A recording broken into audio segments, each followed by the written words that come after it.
నిజామాబాద్ జిల్లా సిరికొండ గ్రామంలో గత కొన్ని రోజులుగా విద్యుత్ కోతలు ఉండటం, కరెంటు తక్కువ బిడద రావడంతో గ్రామంలో పలు ఇండ్లలో ఫ్రిడ్జ్లు, టీవీలు, కూలర్లు పాడైపోయాయని గ్రామాభివృద్ధి కమిటీ సభ్యులు శనివారం ఏఈ చంద్రశేఖర్ని కలిసి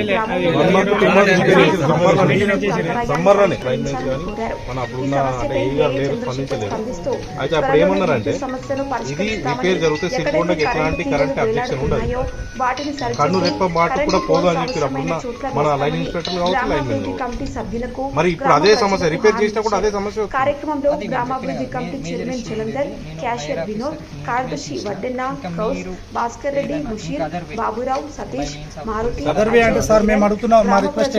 గ్రామ యువత మీరు యాజ్ అనే అధికారిగా మీతోటి అయ్యే సమస్య రెక్టిఫై చేసే సమస్య మీరు చేస్తున్నారా? ఆ చేస్తే మాకు వీడీసీ కానీ మా సిరికొండ గ్రామ ప్రజలకు మీరు ఇంటిమేషన్ చేయండి. ఒకటి, ఇన్ కేసు ఒకవేళ మీ వాళ్ళ కాకపోతే మాకు రెఫర్ చేయండి. రెఫర్ చేస్తే మేము ఎమ్మెల్యే ద్వారా కావచ్చు, మినిస్టర్ ద్వారా కావచ్చు, మేము మా వంతు ప్రయత్నం చేస్తాం. అప్పుడు మనంతా కలిసి ఒక దగ్గర ఒక ప్లాన్ చేసుకుని ఏం చేద్దాం, ఎలా మూవ్ అవుదాం అని చెప్పి ఒక చేస్తున్నారా? ఆ చేస్తే మాకు వీడీసీ కానీ మా సిరికొండ గ్రామ ప్రజలకు మీరు ఇంటిమేషన్ చేయండి. ఒకటి, ఇన్ కేసు ఒకవేళ మీ వాళ్ళ కాకపోతే మాకు రెఫర్ చేయండి.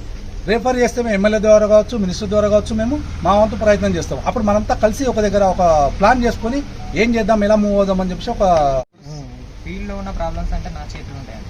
ఇప్పుడు అక్కడ పోల్ లేవు, వాటిని వేయాలి, లైన్ ఎక్స్టెన్షన్ చేయాలి, ఉన్న ట్రాన్స్ఫార్మర్ పెద్ద కెపాసిటీ చేయాలంటే ఇవన్నీ నా చేతులు ఉంటాయి. కానీ చేయాల్సింది అంటే కొన్ని ఫైబర్ కన్వర్షన్లు ఓటి అయినాయి, ఏబిసి కొన్ని అయినాయి, ఇంకా పోల్స్ కూడా వచ్చినాయి. నేను ఏపీచే పనులు ఉన్నా కానీ కొన్ని అగ్రికల్చర్ వర్క్స్ నడుస్తున్నాయి. కాంట్రాక్టర్ అక్కడ బిజీ ఉన్నారు. అది అయిపోతే మనం టౌన్లో బాగా కొట్టంగానే చేసుకోవాలి. సరే, కరెంట్ నువ్వు లైన్ మ్యాన్ అడిగితే ఏ రోజు ఒక రోజు కాదు, ప్రతి రోజు ఇదే ఎక్కువ తక్కువ అవుతున్నాయి. అది ఫ్రిడ్జ్లు కాలిపోతున్నాయి, టీవీలు కాలిపోతున్నాయి. నేను లైన్ మ్యాన్ అడిగితే అదే మాట్లాడతా. బైపాస్ లో నా ఇల్లు షార్ట్ సర్క్యూట్